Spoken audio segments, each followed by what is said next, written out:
పైసల బ్యాగుతోని పోతున్న గీనను తుపాకీతోని బెదిరించి 80 లక్షలను చోరీ చేసిండట దొంగ బద్మాష్గాడు. ఆగో చూసిండ్రు కదా, ఎవ్వలకు అనుమానం రాకుండా మూతికి మాస్కు నెత్తికి టోపీ పెట్టుకున్నాడు దొంగ బడివేగాడు.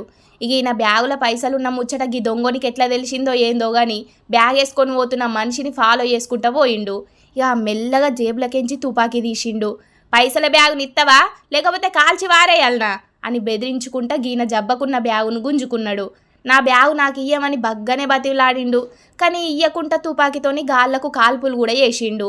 ఇగిడి చేసే కథలు ఆడున్నోళ్ళందరూ చూసుకుంటూనే ఉన్నారు. కానీ ఆగబడితే మమ్మల్ని ఈడ కాల్చి వాడెత్తాడోనని సప్పుడు చేయకనే గట్లనే చూసుకుంటూ నిలుస్తున్నారు. ఇక ఇదంతా ఆడున్న సీసీ కెమెరాల రికార్డ్ అయ్యే వరకు ముచ్చట బయటపడ్డది. ఢిల్లీలైన గీ ముచ్చట మీద పోలీసోళ్లకు కంప్లైంట్ చేసే వరకు కేసు బుకింగ్ చేసుకొని దొంగని పట్టుకునే పనుల పడ్డారట పోలీసోళ్ళు. కానీ దొంగలు ఎట్లా మోపైనరో చూడుండ్రుల్లా. మనుషుల నడమనే తిరుక్కుంటా మర్డర్లు చేయనీకి చూస్తున్నారంటే గిసొంటోళ్ళతోని జర పైలం మరి ఏమంటున్నాం.